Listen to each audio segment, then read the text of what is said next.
Welcome to the Wisdom of the Body Summit, an online event to align with your body's intelligence for healing, optimal living, and spiritual awakening. Brought to you by Sounds True. Throughout this summit, 32 experts will share practical tools and breakthrough insights that have emerged from the convergence of science and time-honored perspectives from the world's spiritual traditions.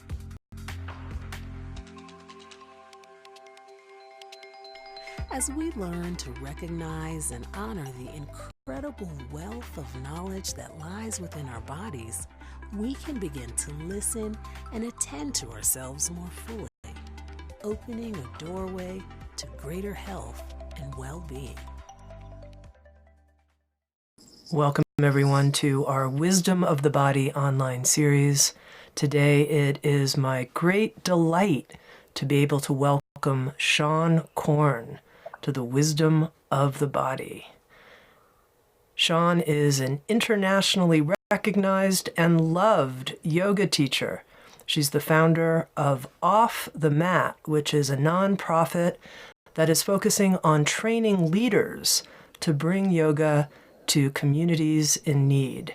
And she's the author of a new book called Revolution of the Soul.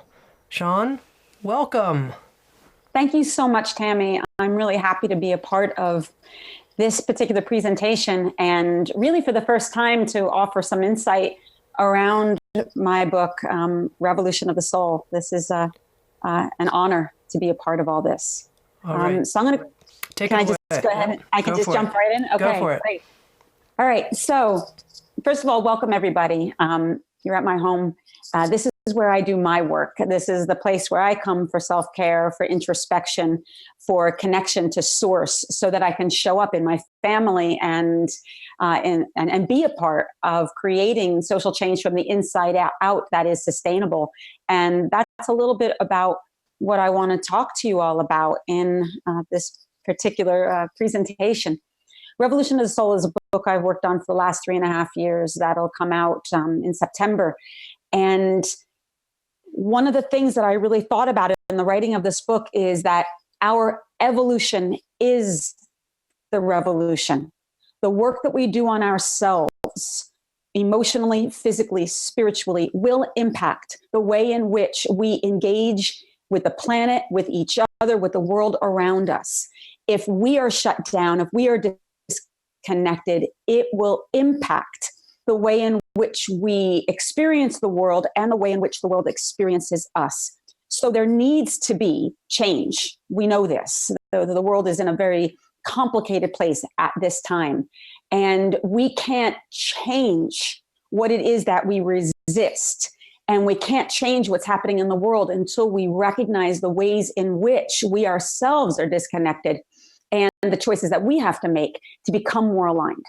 So Revolution of the Soul is a call to action for all of us to wake up, to do the inner work, to speak truth to power, to find our voice, to call each other up and in so that we can together create a world that is free and fair and equal and just and safe and happy, peace-filled and loving for all souls everywhere. So in this presentation, what I want to talk a little bit about is first the evolution, the personal evolution that is required for us to create social change, and then the revolution, what we need to do to be able to activate that inside out change in our society. So the first thing we want to think about is, the question I have for you is, how are you? How's your life? How's your family? How's your work? How's your environment?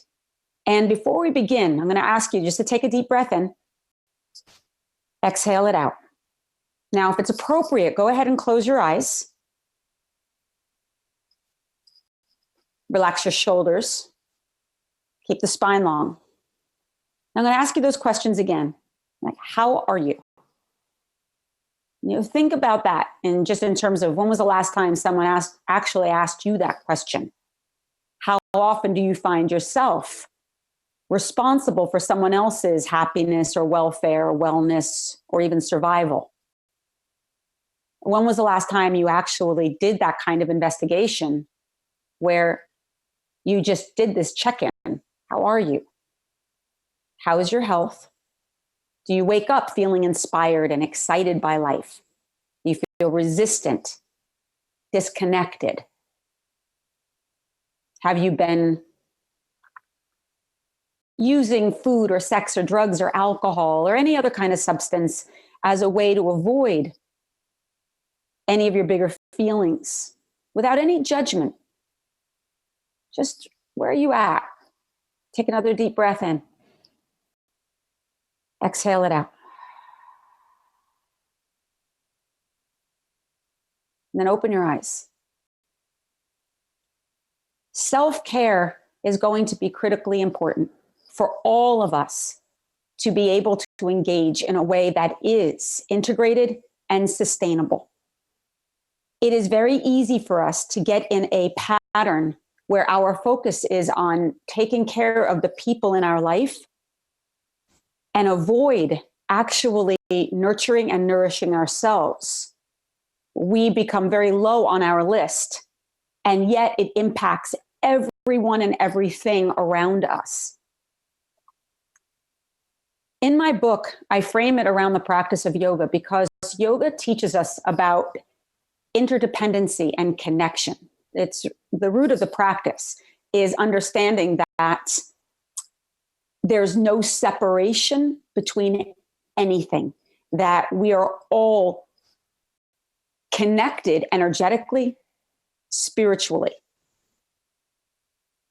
So I want to take a moment to broaden this frame as we break down this presentation, which will include looking at yoga, self-care. It'll include looking at the mind-body connection, trauma, and the pathways in which we can work to, if not heal, at least take some ownership and understanding and have some awareness around that which might be blocking us. This is the evolution of the soul. This is the deep personal work. And then we'll move into looking at, as we dismantle the systems within ourselves, how do we begin to look at the dismantling the systems that keep us so disconnected from each other? So, as I said, yoga means to come together and make whole. It recognizes there's no separation between anything. When we look at the world in which we are part of right now, the world operates in a power dynamic, meaning that there's power over, and power over is dominance.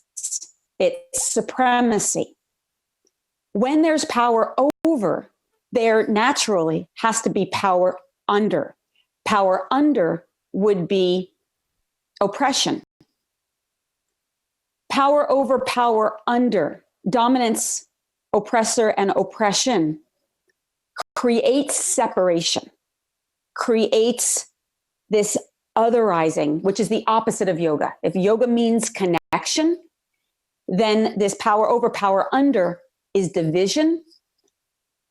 That's the opposite of what we're looking to try to integrate and create within our lives. Now, the core of all the issues that happen both internally and collectively is this division, are these fractures. So we have to look at where do these fissures or fractures exist, and what do we need to do in order to first understand them, transform them, and then truly heal them through recognition. If I was to ask you this question, if you want peace, do you want happiness? Do you think that all beings everywhere should be happy, healthy, free, have access to resources? I believe in my soul that you would say yes to these questions, that naturally you would want people living the life they deserve simply for being, and a life that's ease-filled. And yet, everything that's happening out in our society, out in our world, it's really just a manifestation of our collective thoughts What's happening in the collective is what's happening within the individual. So if we want to truly change what's happening out in the world, there really is only one true revolution, and it begins within. Our evolution is the revolution. The revolution begins within. The work that we do on ourselves and the way that we activate that change from the inside out is the only way in which we can radically begin to change the world in which we are a part of. So we start from there. We start from this recognition that as yogis, as people in the wellness and spirituality community, we look towards creating integration and wholeness, happiness, peace for all. The work begins here. In the practice of yoga, there's an 8-path limb that leads to something that's called samadhi, which is enlightenment or bliss. Those words can become quite abstract and actually hard to articulate because they live not within our 5 sense reality. The moment I put a literal word onto this idea of enlightenment, I'm already wrong, because I'm limited by my own 5 senses and my own personal reality. The closest I can come to understanding this idea of samadhi or enlightenment or bliss in this conscious world is love. That's why we're here. That's what we're awakening to. That's the work that we're doing, is to open ourselves to the fullest capacity to love ourselves, each other, this planet, but not familial love, not romantic love, although it's a part of it. What I'm talking about, though, is spiritual love that is inclusive, that goes beyond reason, beyond our ego, most certainly. That is the love in which we are awakening to. It's not something we seek. It's something that is within that we have to uncover. And the only way to uncover it is to go towards the limited beliefs and our ego that block us from that light. So we're on this path.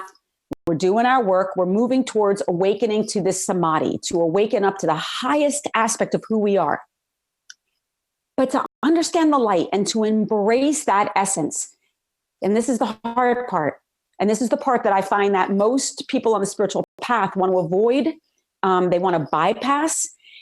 It's being present to, and honoring our humanity, our human experience, which sometimes within the human experience, it's just messy. It's just uncomfortable. It's fraught with limited beliefs and our ego and all the shadow emotions that we all have, but don't want anyone else to know about or see. To open to love, to move into enlightenment, to be a part of the light, we must be in relationship to our shadow self. Remember, yoga means connection. It means recognize that everything is interdependent.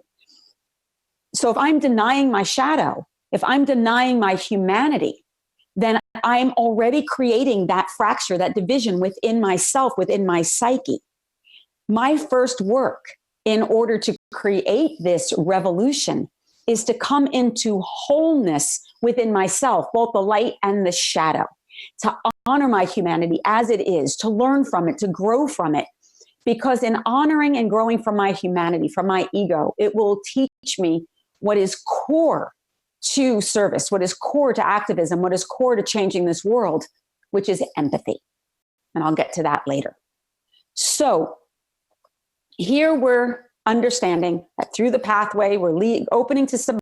To understand the light, we've got to know the shadow, and that it's not a punishment, our humanity. It's part of the personal maturation of our soul, the evolution of our soul, if you will, that helps us to not just understand concepts, but to embody them, to internalize them. So it's not theoretical, but experiential. In the practice of mysticism, not just in yoga, but in all forms of mysticism, we are being taught that everything happens the way that it needs to in order for the soul to mature, to evolve, to transform. Now, I don't mean to say this in a woo-woo fluffy way, that everything happens for a reason and therefore we have no accountability and responsibility. I don't believe that at all. What I do believe, it's pretty practical. If it happened, it happened. You can't change what is. That's just life. That's just the way that it goes down. The spiritual practice allows us to change our perception so that when life hits us, we actually have tools to experience those moments through a more illuminated lens so that we can actually find meaning and purposefulness even in the incomprehensible. Although this takes time. It's not a one and done. There's no bypass that's a part of that. It's just deep work. But in the mystical practices, we're being taught everything happens the way it needs to in order for the soul to transform. That there is no right, wrong, good or bad. I mean, there is theoretically, but in the spiritual practice, it's all opportunity for growth. Again, just life just happens. So it's now what do we do with this? So we want to look for tools to understand what is our journey, what has happened to us, what lives within our body, what are these narratives trying to teach us about our own wholeness and our own integration. So take a deep breath in. Exhale it out. Close your eyes, if you will, just for a moment. If you're sitting up, feel your feet on the ground. Feel your place in this world. I asked you the question before, how are you? Like, how's your life? How's your family, your friends? And the next question I want to ask you is, how open are you? How available are you to reframing the narratives that you tell yourself are true?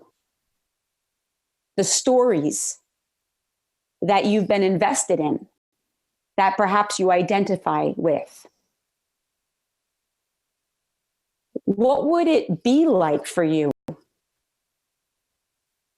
to actually take ownership to this idea that you are on a pathway towards transformation, awakening to the power of love that exists within you, that you're exactly where you're supposed to be, doing exactly what you're supposed to be doing, and that every moment thus far has informed this path perfectly.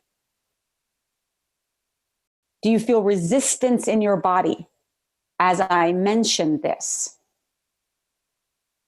Do you feel an unwillingness to want to unpack some of your own personal narratives?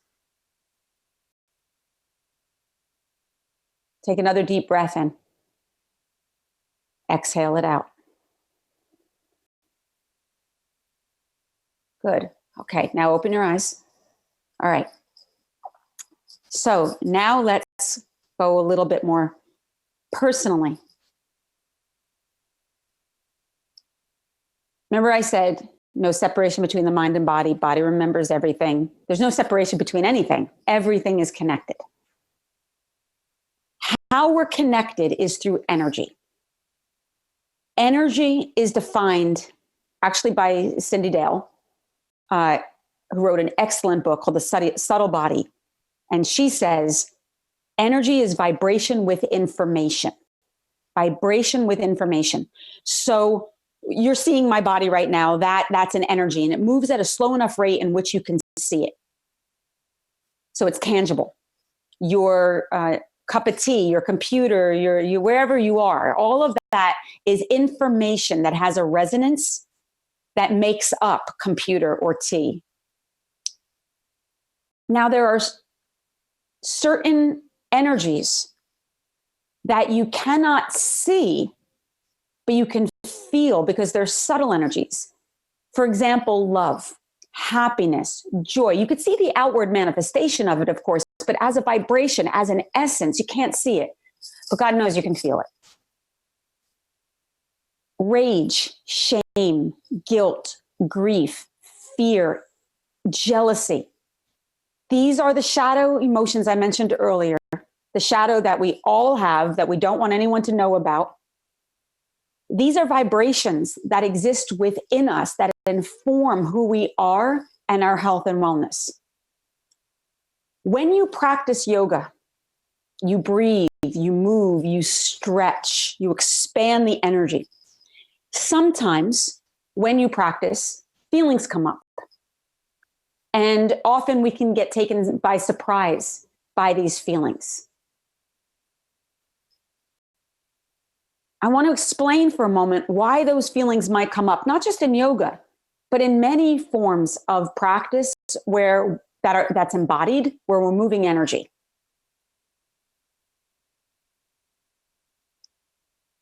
There's a word that is so important for us to understand now, probably more than ever,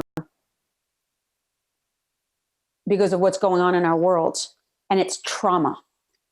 Trauma is defined as anything that overwhelms our capacity to cope and leaves us feeling helpless, hopeless, out of control, or unable to respond. Often when we think of trauma, we think of shock trauma. Shock trauma can be these unimaginable events that are often not always, but sometimes one-offs. Murder, gang violence, rape, of course, PTSD because of violence or war.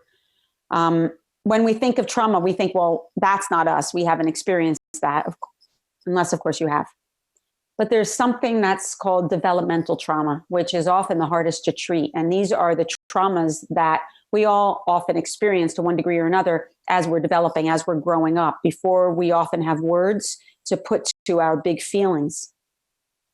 Bullying, death of a loved one, any kind of loss, teasing.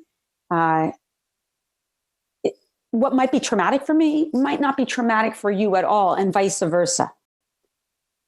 But there's a chemical, or rather a biochemical reaction to trauma that has an effect on our health and our wellness. When we experience trauma, chemicals will flood into the body from the brain. We're put then in fight, flight, freeze, or fold. In that moment of overwhelm, naturally, out of protection, out of control, our body will contract. It's a muscular engagement. The body will contract. In that moment of contraction, the story, the event is imprinted within our cells. If, as a child, we were raised in an environment where we were given space or permission to express, release, or discharge the energy of fear, of rage, of shame, of guilt, whatever that vibration is. If we've been given the space to express it, to discharge it, we're able to move it through our system, let go of that contraction, that control, and respond to the overwhelm with more integration. Unfortunately, most of us haven't been given those skills. We weren't raised in that kind of an environment. Our parents didn't have the skills. So we may have been taught this. A big feeling comes up, we get scared or overwhelmed, and maybe our parents say, oh, you're sad? Here, have a cookie. You're sad? Oh, let's go shopping. They'll want to find a way to soothe it or fix it. Or they'll ignore it, or say, oh, I'll give you something to be angry about. I'll give you something to be sad about, minimizing it, dismissing it, shaming it, punishing it. So often these are the messages that we receive. So if that overwhelm hasn't discharged, it stays suppressed in our system, and it becomes the tension that we experience. That tension, at one time in our life, it was an amazing survival skill. It was an incredible tool that we use to feel safe in our bodies, to regulate our system so that we can engage in the world. But that overwhelm is cumulative, meaning that every single time you went up against an event that in the unconscious reminded you of the original assault or insult, your body will contract. It'll send out a danger alert, so that you don't get surprised again, so you don't get overwhelmed again. So the body contracts. Years after years after years of that suppression, of that contraction, builds an energetic armor around our body that we become accustomed to. and we actually rely on. But that tension is also what keeps us disconnected from truth, from our vulnerability, from our awareness, creating separation within ourselves. So at this point, I hope that you're starting to see this connection between inside out and outside out change and outside change. Inside change, outside change. We have to be willing to take ownership to the narratives that live in our bodies, the impact that those narratives have on our health and our wellness, and how they actually influence the way in which we experience the world around us. So when you do yoga or any kind of an embodied practice, you stretch. When you stretch, you bring oxygen, prana, blood flow through the system. You begin to release energy. That means you also begin to release the emotion that is attached to that energy. This is why in practices, sometimes you can feel fidgety, anxious, nervous. You can project onto the teacher. You can fantasize about food, about sex, about organizing bills, what you got to do with your kids later, anything to take us out of present time. Because what's happening is as our body is releasing that energy, our subconscious is sending out that danger, like, okay, you're going into unsafe territory, because our body doesn't have any evidence of what's on the other side of that contraction. What's on the other side of that contraction is liberation. It is release. It's freedom. But if our subconscious doesn't have evidence for that, our subconscious is going to want to stay shut down. Our ego is going to want to stay shut down. And in that discomfort, when on the mat or in your embodied practices, assumingly you don't have access to the ways in which you might normally anesthetize food, sex, drugs, we have our minds, and our minds will go just all over the place, trying to find ways to feel better by not having to feel at all. This is the phenomenon in the yoga practice, that it's not a bad thing when we've got the monkey mind. It's good information. It's your mind's way of saying that you're feeling unsafe, uncomfortable, and you're wanting to check out because that's what's familiar. The practice teaches us how to get present. The practice teaches us how to breathe, to ground, to be aware of what is, to not run from the discomfort, but to stay in the sensation, which is the language of the body, to allow that sensation to inform what actually might be going on emotionally and what narratives we want to move towards. So take a deep breath in. Exhale it out. Close your eyes if you can. So everything happens the way it needs to in order for the soul to transform. Every moment on your journey has been purposeful, no matter how challenging, no matter how problematic, no matter how shadowed or dark. You are deeply invested in the human experience, because to understand that freedom, we must know repression.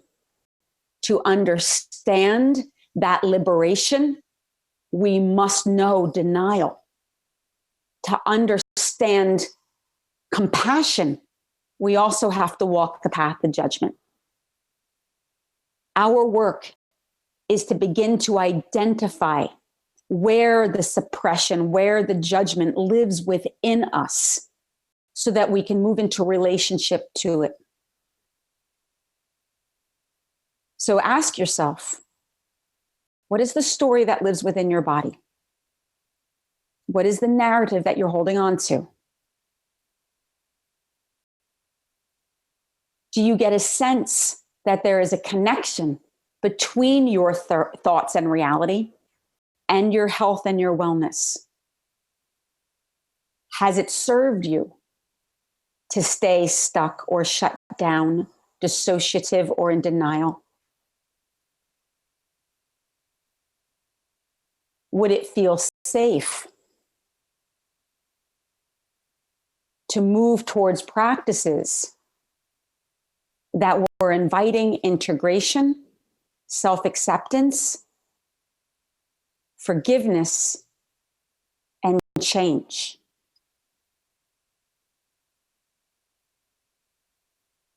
Just take a moment just to sit with this inquiry.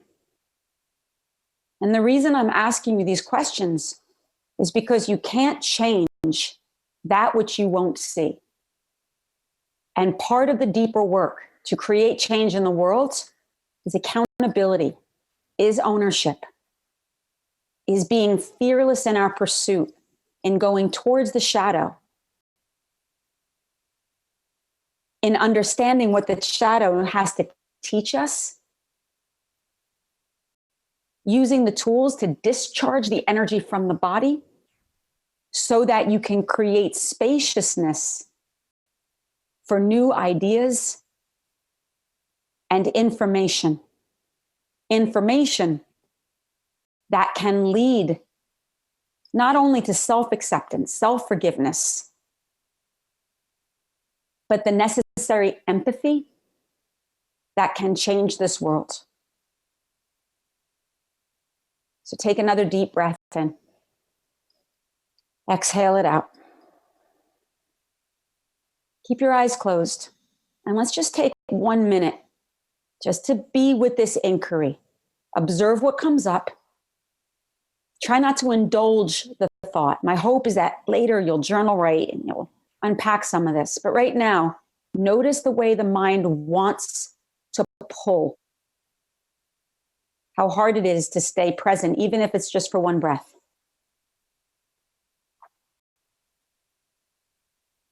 Continually come back to the breath, to your body, to this moment.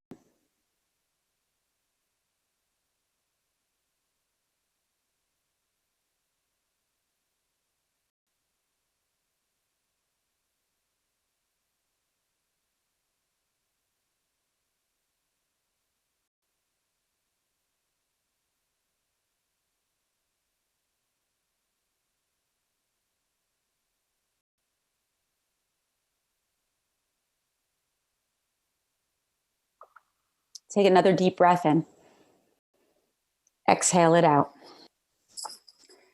So this is the evolution of the soul, this awareness that we are both the light and the shadow, that our shadow is informing us. Our narratives are purposeful. Very often our pain, it leads us to our purpose and for the ways in which we will show up in the world. This is the evolution of the soul. And the evolution of the soul is an invitation to reframe our narratives, is to recognize that everything happens the way it's supposed to in order for the soul to transform. And that as we recognize the gifts that come along with the shadow, with our challenges, we see that all moments, all experiences are teachings, therefore all beings are teachers, and that our work in time is to forgive ourselves for thinking that we should have known better, to forgive others for thinking that they should have known better, and that ultimately, believe it or not, we're all here to open to love, to awaken to the God within and within all, to be in service to healing these fractures that exist. The rate in which that growth happens is between each individual and the God of their own understanding, and that everyone is doing the best they can with what little they know based on the trauma that they've experienced and the lack of tools that they have that have been available to them. If we can hold on to this knowing that we're all opening to this deeper connection to source, burning through karma, and that some of us have broader access to spiritual, emotional tools than others for a variety of different reasons. Our work is to stay on our side of the street, is to see that bigger picture, to utilize the tools that we have been given to continually forgive and heal ourselves so that we can open to that love that we are. If we can do this, if we can begin that process of evolution and heal those fractures within ourselves and to begin to dismantle the systems that exist within that keep us separate from each other. And how that happens is in this way. If I haven't done the inner work and I'm holding on to that tension, someone says or does something to me my impulse will be to react off of what they said. When I react in that moment, I'm no longer in present time. I've time traveled to the original insult or assault. I have no sense of awareness of what's going on in that other person, what would have compelled them to say or do something to me. In that moment, I'm in my own version, subtle or avert, of fight, flight, freeze, fold. But that moment of reaction, I then go power over or power under to try to create some kind of unconscious balance. I will do to them what I wasn't able to do as a child. So I will respond aggressively, assertively, make them feel as bad as they try to make me feel. Or I will go passive, let myself be dominated, replicate that same pattern as from when I was a child. Power over, power under, create separation, it otherizes. The very thing that I'm saying is happening out into the world is the very thing in which we replicate in our own interpersonal relationships. This is the work of how do I, in conflict and in crisis, manage my big feelings, regulate my central nervous system, ground myself, acknowledge internally that I'm triggered, acknowledge that, yes, in this moment, I would like to rip that person's head off. But if I do, I'm just meeting fear with fear. I'm just meeting hate with hate. Nothing changes within, nothing changes beyond if I stay within that shadow emotion. This is why the world is in such conflict the way that it is. How can we expect to dismantle the systems? The systems are made up of people. Change the people, you change the system. If I can't dismantle the systems within myself that create oppression, that create dominance, whether it's in my interpersonal relationships or the global world around me, because I do. If I can't acknowledge, transcend that, then why would I think the world would be any different than the way that it is? Right now in our world is in trauma. What's being excavated from deep within the subconscious of our nation is the internalized racism and sexism and homophobia and transphobia and ageism and ableism and all the discrimination and prejudice and stereotyping that has existed, continues to exist, but for some of us have been discreetly masked. Well, with the world the way that it is, with the political leadership, with our global leadership, there has been an excavation of this deep trauma that has been living within the psyche of our nation, that is coming up as it should, as it needs to, because we can't heal it until we acknowledge it. But when we don't have the tools to be able to see, like, oh, I'm being asked to look at my racism, my sexism, my homophobia, my transphobia, all the places in which I have internalized my own discriminatory biased behavior. That's the work. That's the narratives that live in our body. Remember, no separation. I inherited historical trauma, ancestral trauma, cultural trauma, all of those biases and prejudices from my grandparents, from their grandparents. I've inherited that in the same way I inherited my curly hair or my blue eyes or my distaste for spicy food. It's in the body. So in the moment of conflict or crisis, if I'm not integrated, if I'm not breathing, if I'm not in present time, in that moment of overwhelm, of fear, my body will revert back to what it knows. That whatever this moment is, this is scary, this is bad, this is wrong. I will revert back to those old biases and prejudices and participate in that very separation. Not only will I participate in that separation that is hurting our planet, I will also benefit from it. I will be complicit to it. So the revolution of the soul is about accountability. It's about looking at the ways in which we participate in the separation that exists, both within and within the world around us, and being willing to turn that mirror back on ourselves and to take ownership of these bigger feelings, of these bigger perspectives. When we can do this, we can change the world. When we can do this, and I hope we can, peace will be inevitable.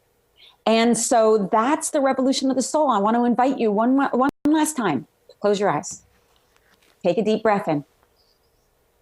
Exhale it out. And now just sit with this for a moment. Yoga means to come together and make whole. There is no separation. Our bodies remember everything. That there are narratives happening within our subconscious that are asking for recognition.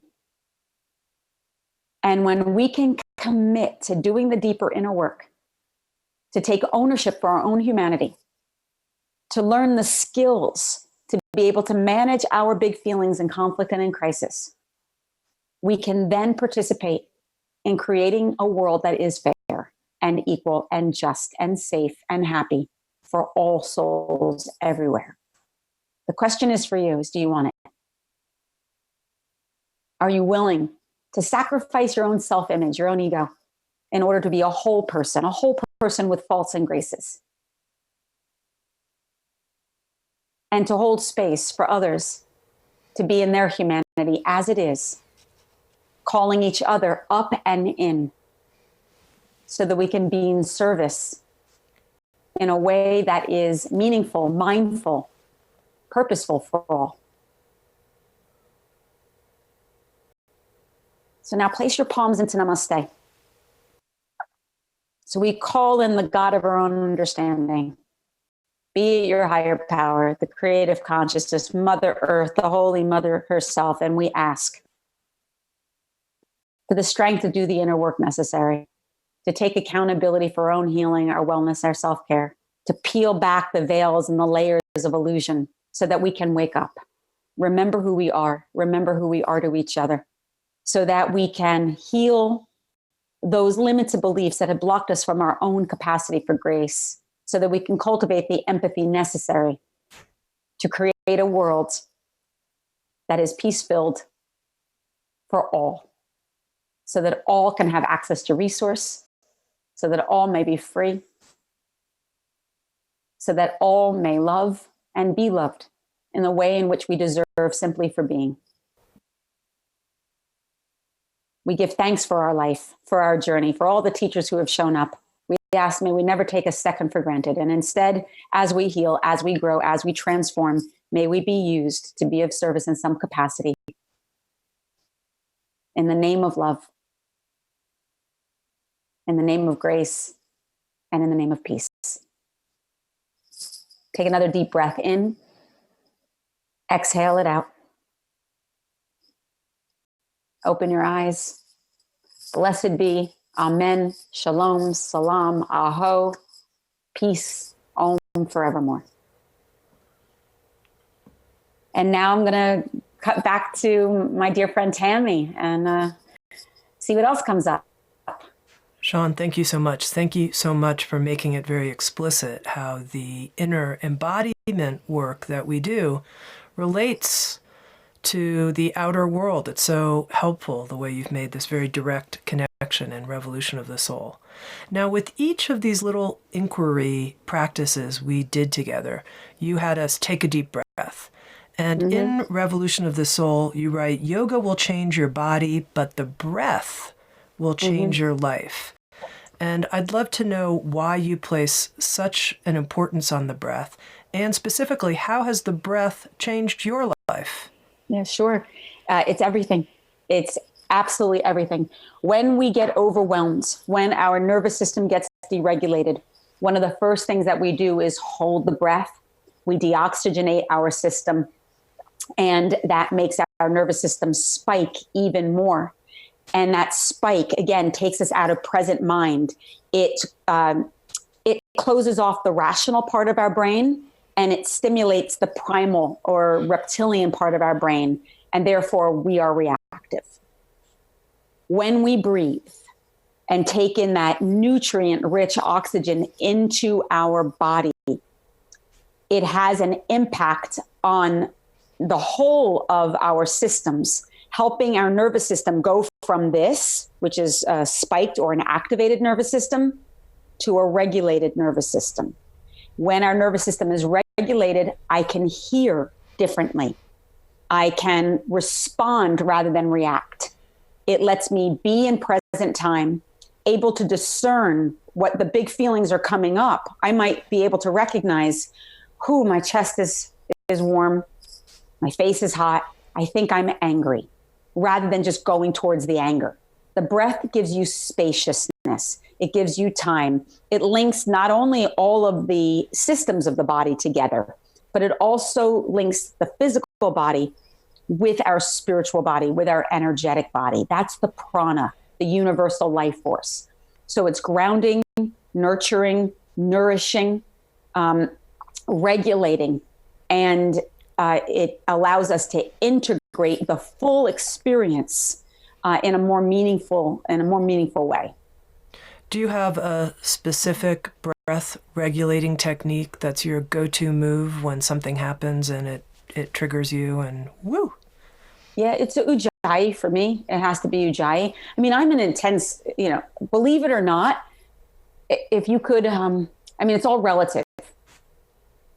My nervous system just runs at a very high operating rate. Like I operate well at kind of this frequency. And that's with breathing deeply. That's with some skills. How I was as a child was just like bouncing off the walls. It would not like ADD, but it would have probably from outwardly, it would have looked like that. Just super high energy.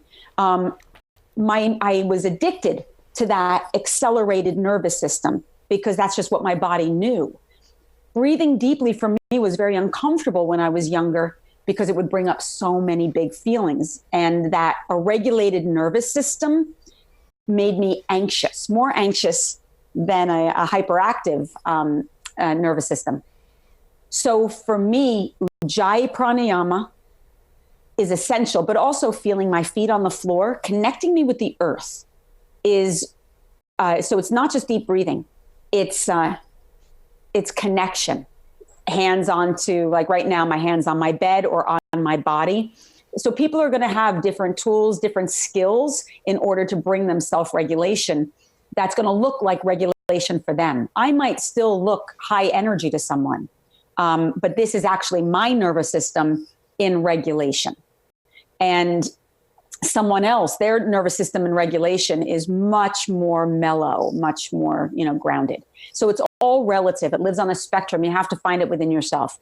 But Ujjayi pranayama, the deep breath that you take all the way down to the bottoms of the lungs, where you have to be present to the inhales and the exhales, is what works for me. Can you just very briefly teach our viewers the Ujjayi Definitely. breath for those who aren't familiar with it? Sure. The best way that I can do this is first, I want to invite the viewer to just inhale through the nose. Just take a deep breath in. Exhale it out through the nose.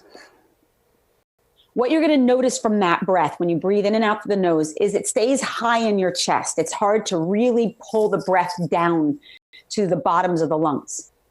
The easiest way to learn how to do that is actually first with an open mouth. So I'm going to invite you to inhale through an open mouth, but not just like that. It's almost like you are gasping or sucking in through a straw. So it's like this. And then when you exhale, imagine fogging a glass. You want to do that again. Inhale through an open mouth. Feel the back of the throat widen as you do. Then same thing, exhale through that wide back of the throat. Okay. Now close your mouth. This is where it gets a little tricky. I'm going to ask you just to trust this. You're going to inhale and exhale. You're not going to sniffle the breath up through your nose like you did in that first round. You're going to suck the air through the back of the throat, but with a closed mouth. So it's a vacuum effect. So inhale through the back of the throat. Pretend you're fogging the glass, but keep your mouth closed. So you push it out. You're going to do this again. Inhale through the back of the throat with the mouth closed. Feel the lungs expand. Now exhale like you're fogging the glass, but mouth closed.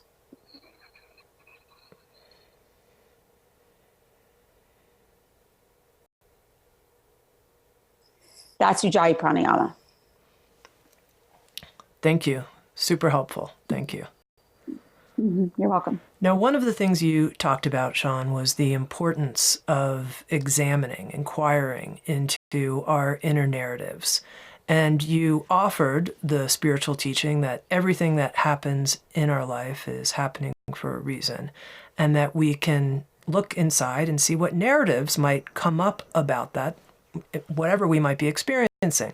And I was imagining that person who's tuning into this Wisdom of the Body series, who perhaps has some type of illness or is suffering in some way physically, and is hearing something like everything happens for a reason, you can choose, it's for our soul's growth.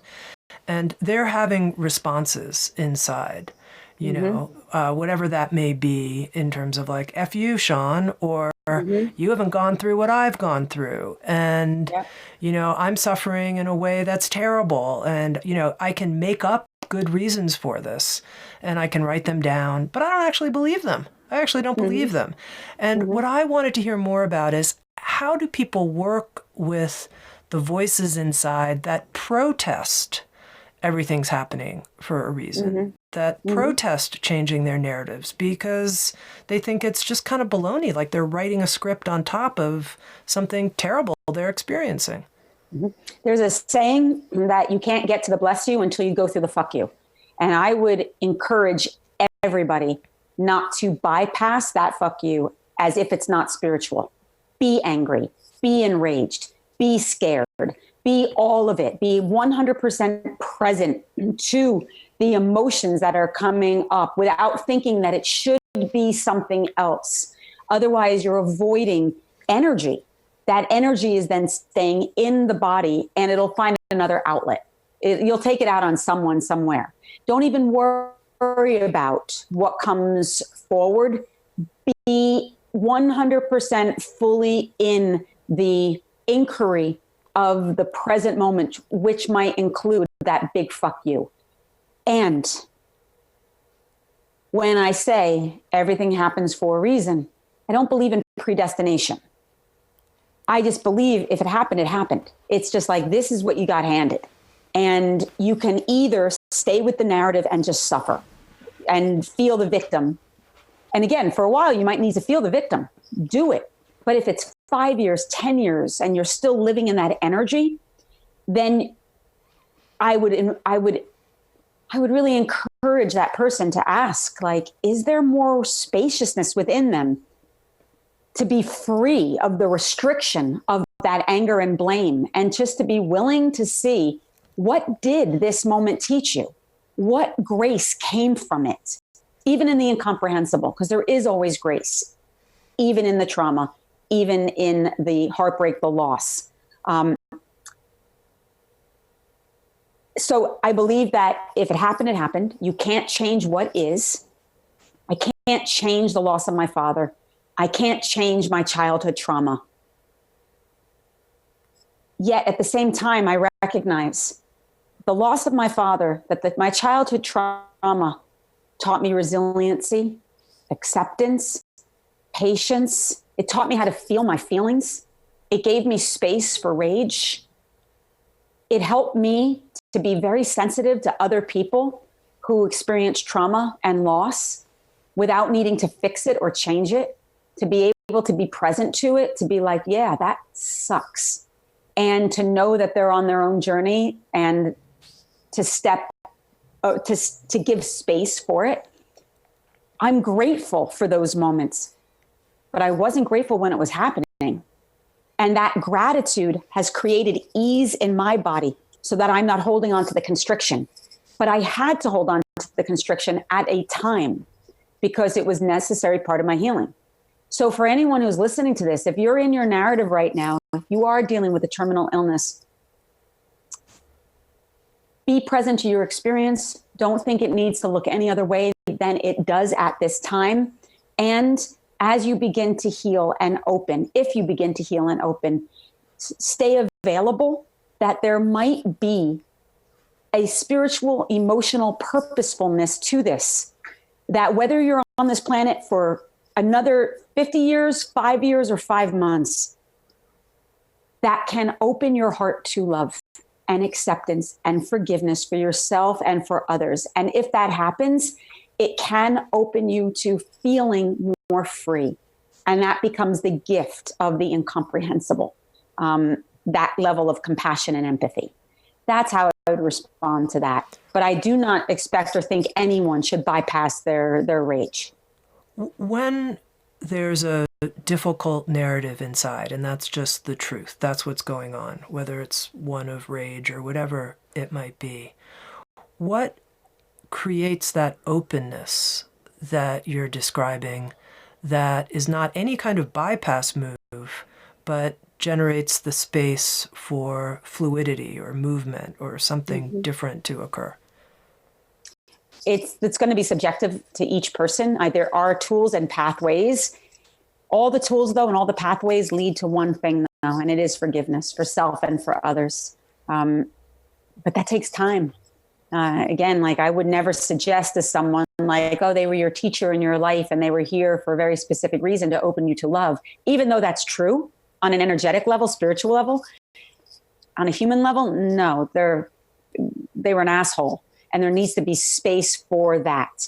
But all the practices do lead towards forgiveness. My hope is that someone could forgive themselves for thinking that they should know better, forgive themselves for the choices that they have made that have led them to any kind of disconnect within themselves. I think that these practices can open us to that fluidity. For me, it's embodied. It's a pathway. I could not get to forgiveness without first being present to my physical body. It took me 6 years of hardcore yoga before I ever had an emotional response to it. I was so dissociative, so shut down. Did it mean those 6 years were invaluable, were unnecessary? My body was so addicted to the tension because it was my survival that I needed a lot of time to integrate the prana, the breath, the atmosphere into my body. And after those 6 years, I had an emotional experience in a yoga class, and that freaked me out because I never made that connection to the narratives that lived in my body. I didn't even need at that time to unpack it. All I needed to know is like, wow, there's something that needs to be unearthed here. What do I have to do just to give it some space? And it was scary being in my body at that time because letting go of that tension led me into some very unknown places, which then led me into understanding that I was addicted to that narrative because that narrative has its own vibration and was keeping me in that repression. So I needed to know, what is that narrative? What am I holding on to? This is the pathway of inquiry, from the physical to the energetic, to the emotional, to the spiritual. And that emotional realm helped me feel safer in my body so I could be present to my rage. No one else is going to be. And my anger. And then finally find out what was underneath the rage and anger, which is always grief.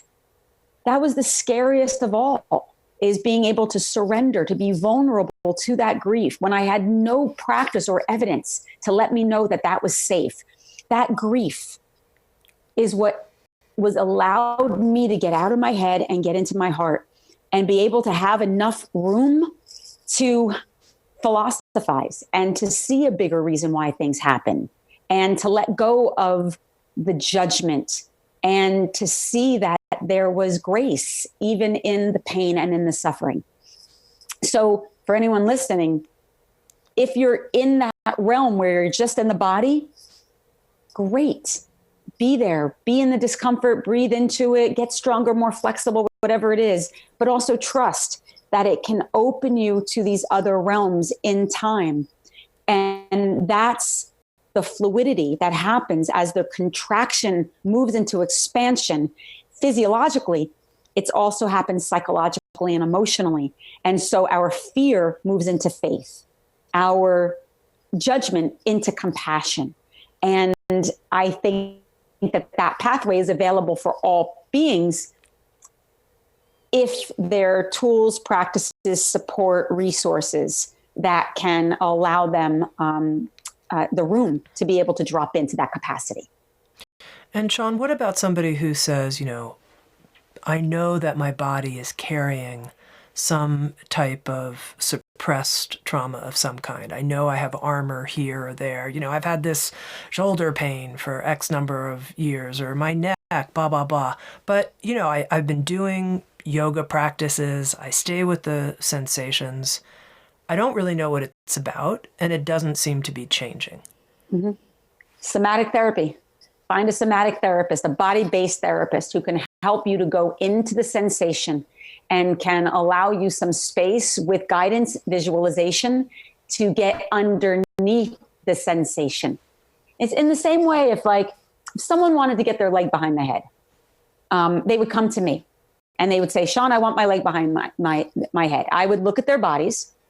Because I'm trained in anatomy, I'm trained in these practices, I would be able to say, well, here's what you have to do physiologically in order to move towards that.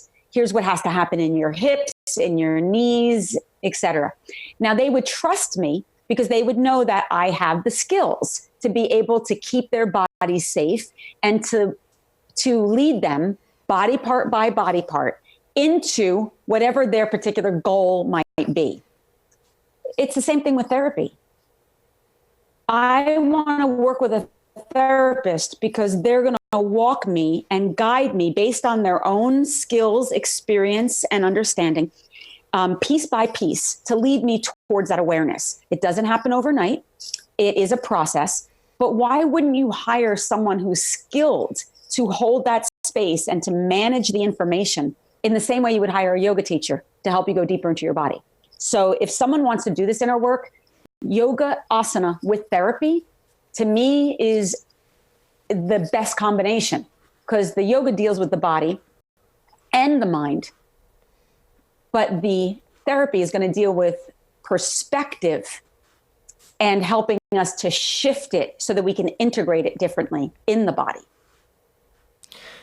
Okay, we're coming to a close here. I just have two more questions for you. One, I want to talk briefly about the chakras. You mentioned energy and working with energies and in the body, and that energies hold information. How important is it, do you think, for people who are evolving within their yoga practice to move from working with the physical body to starting to have sensitivities to what's happening in their chakra system as part of their evolutionary path?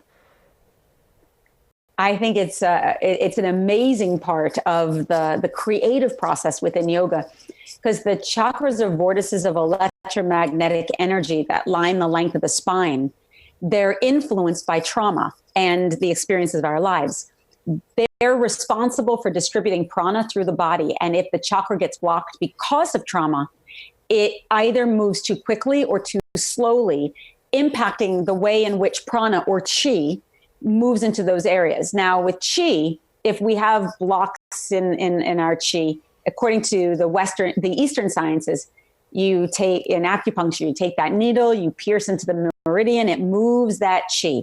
And the more fluid our chi, the more healthy we are physically, emotionally, even spiritually. Chakras are the same thing. They get blocked. So we have to find a way in which to increase or balance the energy so that the prana is distributed. Because if that prana is not distributed and it's blocked, it creates tension, vulnerability, instability, disease, etc. And so how I use the chakras is that they're a roadmap, because each chakra holds very specific information and influences a very particular body part. So for example, the first chakra is all about home, safety, family, security. It's our foundation. It's our roots. If there's any trauma related to our foundation, birth trauma, enmeshment with your mother, poor feeding difficulties, any major illness or surgery, racism, enslaved people, any families who experience genocide, those traumas go into that root chakra, affecting its vibrational quality. If that chakra is blocked because of these traumas, it affects the legs, the knees, the feet, the spinal cord, the tongue, the teeth, the blood, really the solid parts of the body. When I do yoga, I can actually use certain asana, certain poses to help to target those areas for release. That means if I'm having a reaction to those areas, there might be a direct connection between my reactivity to those areas opening and something to do with my family, either in present time or historically. You can go through each chakra and use it as a roadmap to be able to connect your physiology with your psychological narrative. And it can give you space in order to get some recognition and then reconciliation. All right. Last question here for you, Seane. You talked about how when you first started practicing yoga, you were somewhat dissociated. You made a journey yourself, an evolutionary journey of embodiment. The purpose of this Wisdom of the Body series is to accelerate that for people, for everyone who's engaging with us. What do you think is the most important quality or qualities, characteristics, human characteristics that someone needs to have to move into greater and greater embodiment in their life? What does it take? Courage. Because the pathway requires accountability. It requires us to have to take real ownership of our shadow. And it's something we're not accustomed to doing. And it means looking at our fear and our rage and our shame and our guilt and our grief and unpacking it, deeply unpacking it. And just when you think you've unpacked it, it invites you to go deeper, not because we're being punished, but because we've asked to heal. And that's what healing looks like. And it's asking us to identify our ego and our resistance. And that's what it looks like. It's grace, but it won't feel like it when we're in it. Therefore, courage to embrace the accountability that is required in order for us to heal. I understand why people drink and do drugs. I do, like on a deep level, anything to not feel. And these practices ask you to feel. For me, it was dissociation. That was my drug of choice. And that's for many of us. That's what we go towards. We just disconnect. We check out so we don't have to feel anything. And yet, it is our feeling body. It's our vulnerability that will open our hearts to love. The very thing that we're praying for is the very thing that we resist. And so to heal it, we got to see it. And that's why people run from it. And that's why they anesthetize in other ways. So yeah, courage. And I hope when all is said and done, incredible gratitude, because we get to do this, that we get to wake up, that we get to be in these conversations and have these tools. Most of the people in the world would be jailed or killed doing what you and I are doing right now, having this democratic spiritual conversation, asking questions of what is truth and what is love. That's not the reality for so many people. So my feeling is, how dare we not go in and get real? How dare we when we can? And so, I pull up my big girl granny panties and, take a deep breath and get to work because I get to. Pulling up our big girl pants together in the name of love. Seane Corn, thank you so much. Thank you so much for being part. Thank you. Thank you so much, Tammy. I wish everybody who's listening the best, to stay brave on the path. We need all of us to participate. We're all been called at this time. So, good luck and breathe deep and love big. Thank you, everyone, for joining us. Again, this session will remain accessible and free for 24 hours. And then you have the choice, if you're interested, in purchasing the entire downloadable series, along with transcripts and bonus gifts from our presenters. Thanks for being with us. And all those great words that Seane said. Love big, be brave. I loved, Seane, when you said, in the name of love. I thought that was beautiful. Thank you. Thank you. SoundsTrue.com, waking up the world.